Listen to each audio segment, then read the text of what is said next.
Welcome to another edition of Conversations Different, the New Mexican podcast dedicated to meeting the interesting people of northern New Mexico.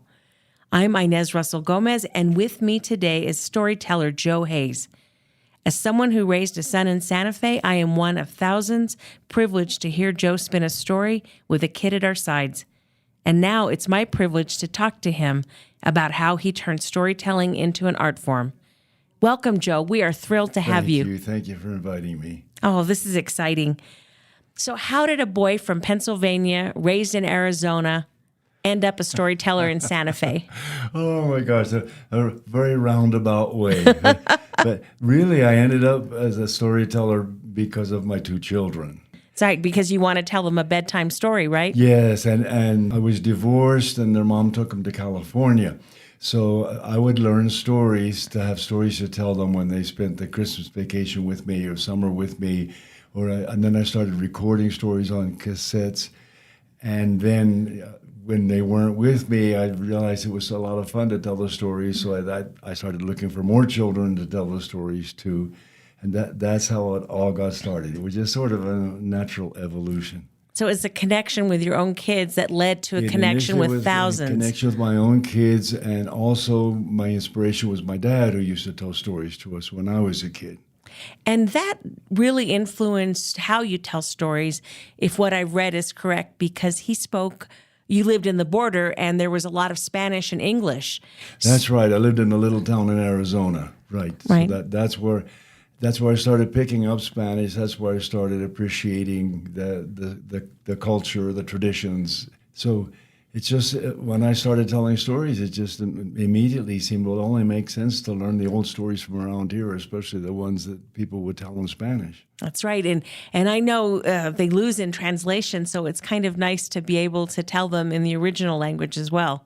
They do, yeah, and I was aware of that from the very beginning. There are certain things I have to keep the Spanish in for that part of the story because you can translate it and people understand what it means, but it doesn't have the flavor.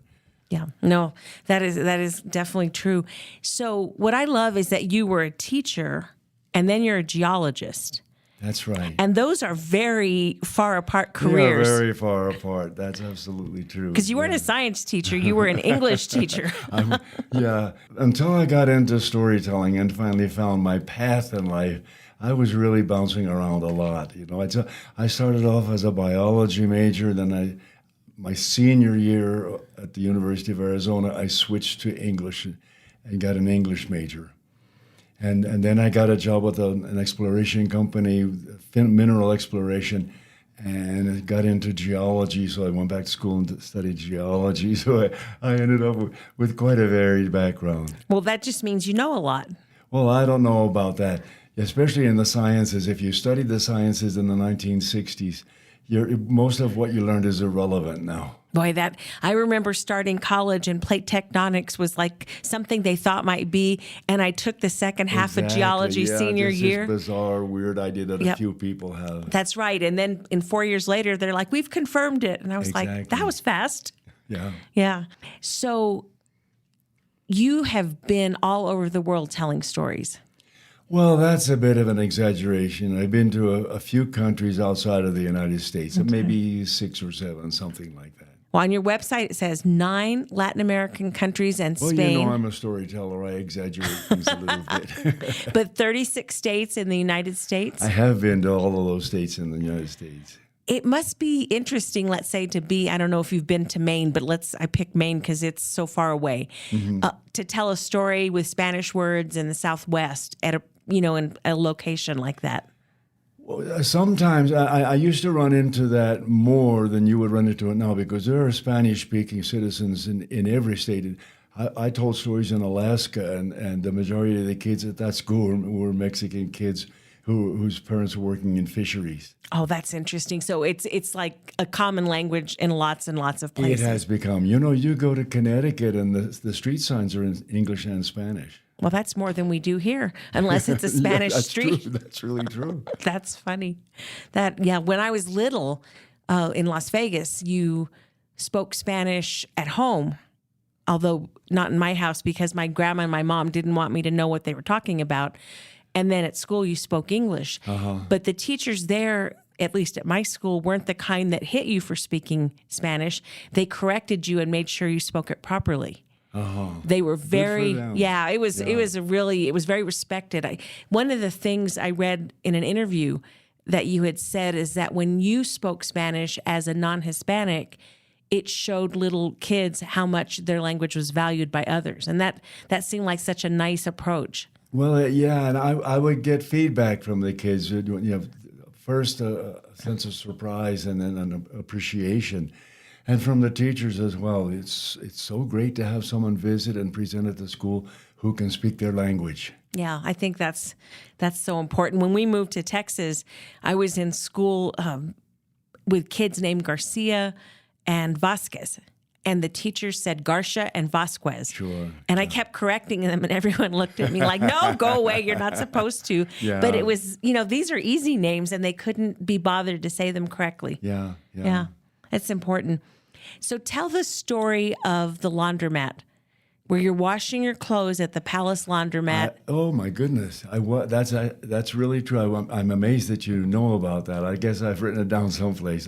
I was washing my clothes at the laundromat that was on Palace Avenue, and I was putting my clothes into the washing machine, and then adding some soap. And a girl was putting some clothes into the washing machine next to her, and I thought maybe I had visited her school. I said, "Did I ever tell you the story about soap?" And she said, "No, I don't know about that." I said, "Oh, I go to school and tell stories. I thought maybe I told it to you." So she went and told her mom what I had said to her, and her mother turned out to be Ruth Holmes, who at that time was the community relations officer at the Bank of Santa Fe, and they were looking for some sort of program to sponsor at the Wheelwright Museum. And that's how the whole connection happened. The mom came over and said, "You tell stories?" And I said, "Yeah." And we started talking some more, and she said, "Well, I think you might be the person I'm looking for." Oh, I love it. I love it. So then she came to it was El Dorado School. She came to the school because I just happened to have a visit there the next week and listened, and then she set the whole thing up, and that's how I got connected with the Wheelwright Museum initially. I love that. And that connection was nearly 40 years. It was, yeah. Yep. And with that, we'll take a break, and we'll be back in a moment with Joe Hayes, Storyteller.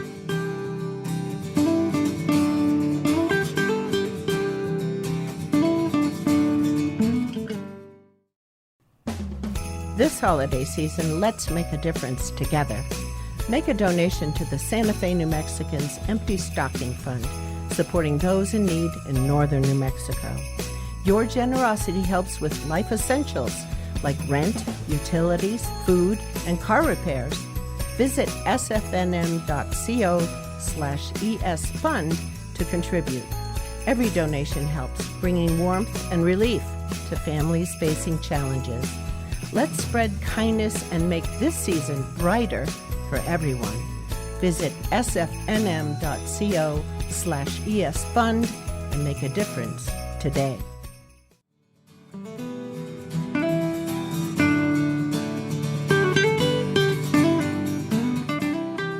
We're back with Conversations Different with Joe Hayes, storyteller extraordinaire. Joe, talk about the experience at the Wheelwright, because you meet the child at the laundromat. Her mother goes to hear you and loves your storytelling. You began, and from the beginning, instead of like 50 people, you had 100, 150 people. It took off from the very beginning. That initially, the owners of the Bank of Santa Fe said, if we can average 50 people a night, then we'll consider it a success. And there was 3 or 4 times that many. But that was Santa Fe in those days. If somebody was doing something sort of different and original, people turned out, we got to check this out. And so they came to see what it was all about. And storytelling was a very novel thing at that time. Usually at that time, if I would say, I'm a storyteller, people would say, what's that? Now if you say, I'm a storyteller, the typical response is, oh, so am I.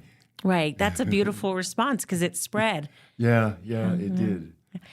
Now, when you were telling those stories, had you already begun publishing books, or did that come later? Actually, the very first book was The Day It Snowed Tortillas. That's right. And that came out in the spring of 1982, and then I started at the wheelwright in the summer of 1982. So it's almost parallel. It was parallel. And everyone loves tortillas, even if they're snowing all around them. Exactly. Yeah, and one time the graduates at Santa Fe High scattered tortillas all over the campus. That was their senior prank, was to make us snow tortillas. Oh, I love that. Well, my college, Texas Tech, has a reputation for throwing tortillas during football games. Oh, really? Which seems to me a waste of food, and it was a tradition that began after I left, but that is what they're known for, and I just always hope it's bad tortillas at least. Yeah, stale ones. Anyhow. Yes, if they're going to waste them, that's a better thing. So how do you make it fresh when you have a regular gig like that? You're getting up, you're telling not the same stories, but similar ones every week. Well, I think I draw that from the listeners. Mm-hmm. If I see in the listeners that look of interest in their faces, then that's what I thrive on. So I'm motivated by the people who listen to the story. I feel as though for a storyteller, that's where your focus always has to be, on the listener. And when I try to teach people about telling stories, you've got to pay attention to the people who are listening, because they will teach you how to tell the story by the way they respond to the story.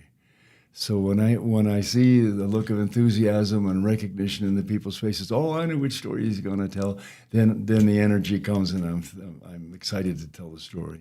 So it becomes a performance with both of you, in a sense, part of it. Well, that's one of the wonderful things about storytelling, is because the story really happens in the imaginations of the listeners. Yeah. And everybody actually experiences a different story, because no two people create the story in the same way in their imagination. Right. The coyote I see isn't the one my son sees. Exactly. Because he always had lots bigger teeth. Very fierce, very fierce. Now, stories you make up, but also you found folk stories from the area, whether Hispanic or indigenous. How did you get people to tell them and share them with you? Well, most of the stories I learned from doing research, because there was a lot of collecting of folklore, especially in the 1930s. The WPA people collected a lot of stories. Some academics from the universities went on and collected stories. A lot of that material was set down at that time. But when the folklorists collect stories that way, they just transcribe the story. They write word for word what the person says to them. Right. So I worked a lot with that material that was collected, and I say, oh, there's a good idea in that story. I can really work with that and build that into a story that'll work for me. Right. Did you ever talk to anybody or meet I don't know if they were even still alive, people who told the stories? Like the actual, the old storytellers, like people in a family that might know an old cuento or anything? Not really. Almost always people would say, oh, they used to tell stories when I was young. Well, can you tell me one of them? Oh, I don't know how to do it. I used to go to the senior citizen centers and ask for stories. And so often they say, oh, yeah, they used to tell stories all the time. But, I don't know how to do it. And I wouldn't get a story. But you know what? I would get adivinanzas. Okay. They did like to tell those old riddles. Yes. Yeah. Un llano muy llano, una vaca blanca se acostó. Se hizo una vaca pinta y luego se paró. Now you have to translate it for our listeners. On a very flat prairie, en un llano muy llano, una vaca blanca, a white cow, se acostó. Se hizo una vaca pinta. She turned into a spotted cow. Oh, no. Y luego se paró. She got back up again. She's a tortilla. Oh, that's a good one. That's a good one. Oh, that's good. So how did you come about deciding that you were going to tell in Spanish and English? I just did from the very beginning. When I really got very deeply interested in the idea of telling stories, I thought, what are the stories around here that I can look for and bring out into the public again? And so immediately I thought, it's the old stories they would tell in Spanish. So from the very start, I started telling stories from that tradition and mixing the languages together in the stories. Is storytelling a lot different from writing a book, or are they similar? And do you have a different approach as you are writing it in words as opposed to speaking them? Most of the stories I write are stories that I tell first. And then I write the stories pretty much the way I would tell the story. So I begin telling it and seeing how it goes and what works in the story and what doesn't work in the story. And then after I'm comfortable with it, then I tell the story. And I'm always telling the kids, that's one of the main things I tell the kids, is that I listen to myself in my mind and I write. The biggest mistake you make when you're writing is you're not listening to yourself. You talk in sentences. Why don't you write in sentences? Because you're not listening to yourself. Okay. So you're sitting and it's like almost like a record player going in your head. Pretty much what I'm doing. I'm telling the story, but then typing it in the computer. Oh, I love that. I wish that would work with my editorials. Because then I would. It probably does more than you realize. Oh, I would like to write faster. 25 books is a lot. It's quite a few, but over a long time. So, Yeah. 40 years or so. So not so many. Did you keep teaching when you started storytelling? Or were you able to move into this as a livelihood? When I first started telling stories, I was still teaching. But once I started turned myself to the task of telling stories, I have never had to have a day job. So I've been so fortunate. It's just I've cruised along. Now I didn't make very much money at the beginning, you Right. may well guess, but I was able to just devote myself to telling stories. That is a wonderful inspiration for everybody who has a dream job that they don't quite get to. Exactly. We'll take a break right now and be back soon with Joe Hayes.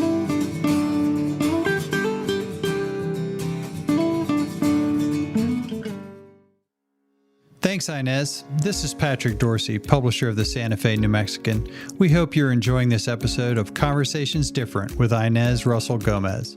Great local content is only possible with a talented staff dedicated to bringing you the best local content possible. For that staff to do its work, we need your support by subscribing to the Santa Fe New Mexican. If you're already a subscriber, thank you. And if not, there's never been a better time to subscribe. In addition to our home-delivered newspaper that comes with full digital access, we also provide digital-only subscriptions for SantaFeNewMexican.com. We'll also be releasing more online-only audio and video programming moving forward. The Santa Fe New Mexican has been here for nearly 175 years, and we want to continue being your source for local news and information. Visit us at SantaFeNewMexican.com/subscribe or call us at 505-986-3010. Thank you.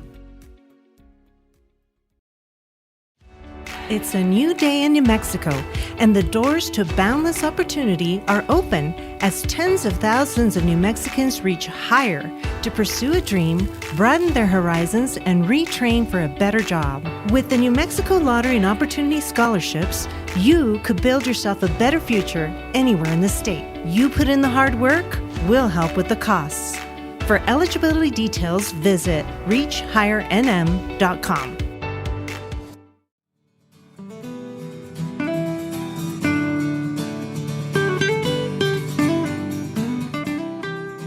We are back at Conversations Different. We are talking to Joe Hayes, who is famous locally and around the country for his ability to spin a yarn.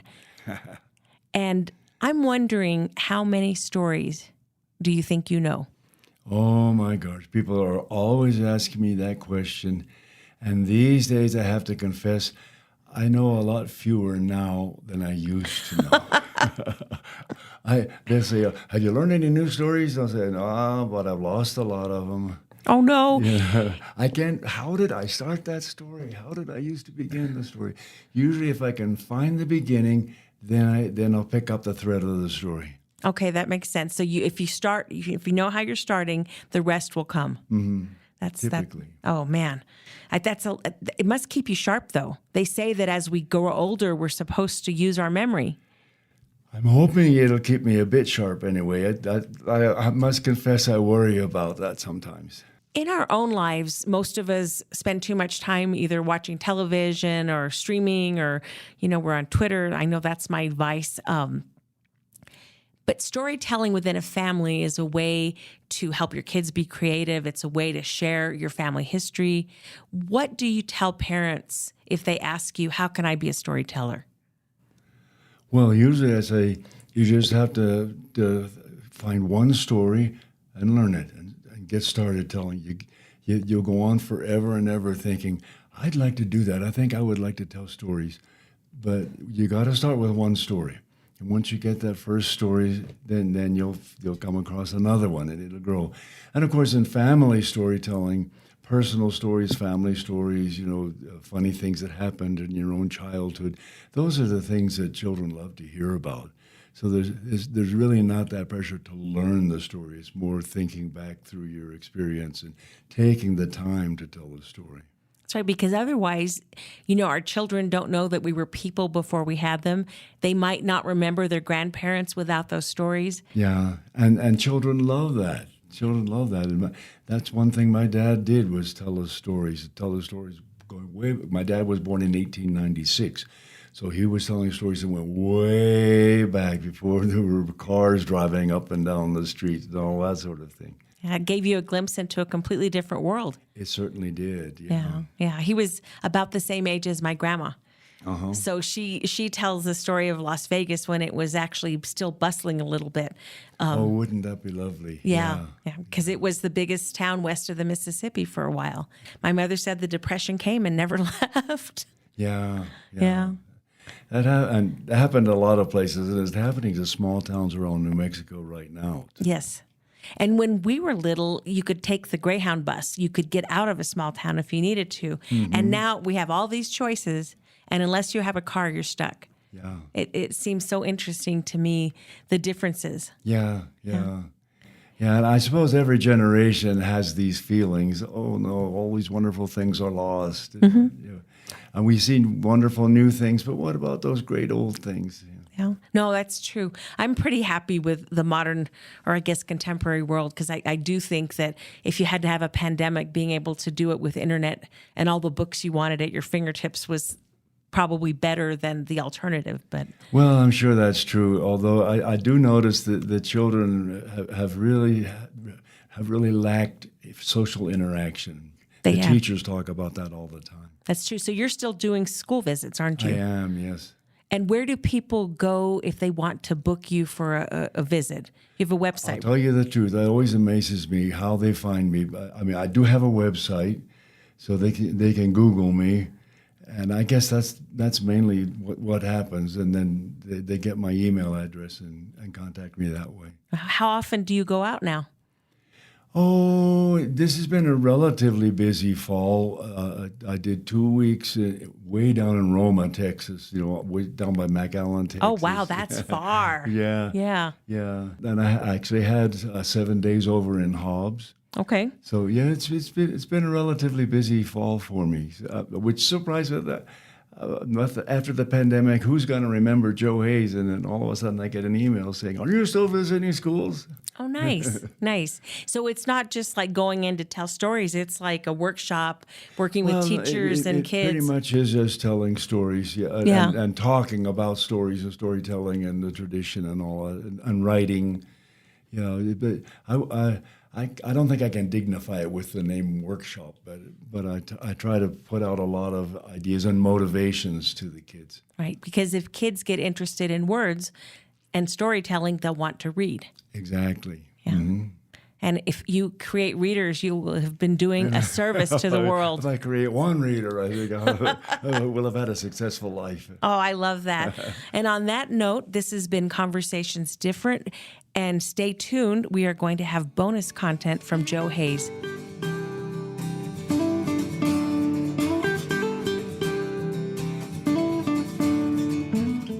We have storyteller Joe Hayes, who is going to share the story of a wise little burro with us. Joe? Well, thank you. And here we are in December, so I'm going to tell a Christmas story. A Christmas story that happened right here in New Mexico a long time ago in a tiny village far off in the mountains. That village was so deep in the mountains, hardly anyone ever traveled there. And the people from the village very seldom traveled to the outside world. And when the snow was deep on the ground, the way it was the year this story happened, no one at all came to or went away from that little village. Of course, back in those days, in tiny villages up in the mountains, nobody had a calendar. They would just rely on a wise old timer, a woodcutter named Teofilo. He always knew when an important date was coming up.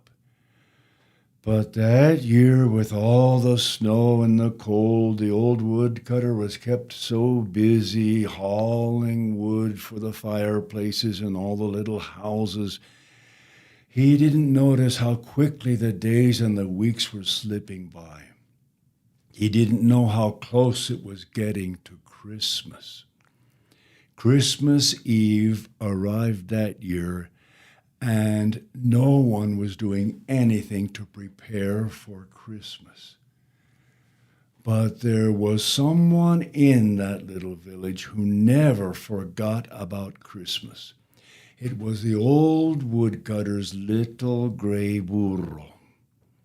Well, of course, all of the animals in the stable loved Christmas. They were all in the stable on the first Christmas morning. But no one loves it more than the donkey, because it was the donkey who carried Mary on the long journey down to Bethlehem.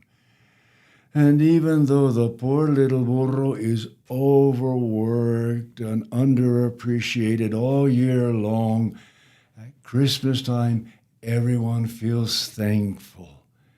And the burro feels good in his heart, just as we all do when we know that we're appreciated. So when Christmas Eve arrived and the donkey saw that no preparations were being made for Christmas, he called for a meeting of the animals in the stable. And he told them it looked like the people had lost track of the date. They didn't seem to know the next day was going to be Christmas. Well, of course, the rooster took charge right away. He started crowing, "Yo sé qué hacer! Yo sé qué hacer! I know what to do!" And the rooster organized all of the animals for a Christmas play. He assigned a part to each animal, and he told them to all come together a little bit before midnight, and then the fun would begin. Well, a little before midnight that night, the people were snoring away in their beds, and the rooster flew up to the roof of the little village church and started to crow. The rooster crowed like this: "Cristo nació! Cristo nació!"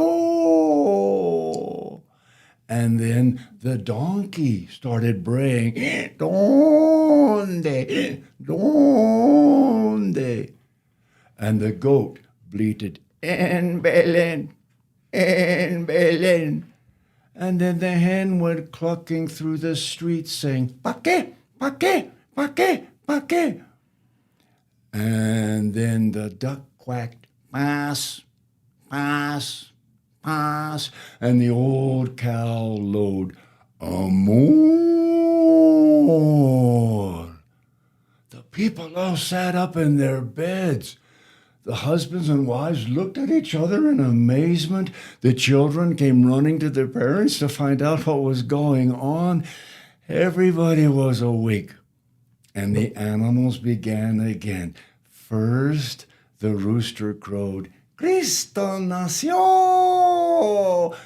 Everyone heard it, and everyone knew what the rooster was saying. Christ is born. Cristo nació. And then the donkey brayed, "Donde? Donde?" The burro was asking, "Where? En donde?" And then the goat bleated, "En Belén, en Belén, in Bethlehem." And then the hen clucked her question, "Pa qué? Pa qué? Pa qué?" What for, she was asking. Para qué? And then the duck and the cow gave the answer everybody knows. Peace and love. Paz, paz y amor. The people all said, "Será la Nochebuena." This must be Christmas Eve, they said. They jumped out of their beds and they went to work, cleaning the houses, cooking and baking, lighting candles and decorating their houses. They lined the road into the little village with luminarias. The next morning, they all went to the stable to thank the animals for reminding about Christmas. They said, "Gracias, animalitos, muchísimas gracias." They probably thought the animals would say, "Por nada, you're welcome." But that's not what happened. Instead, the rooster just crowed. And the donkey brayed.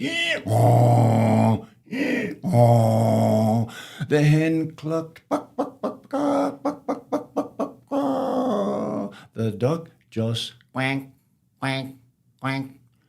And the old cow mooed.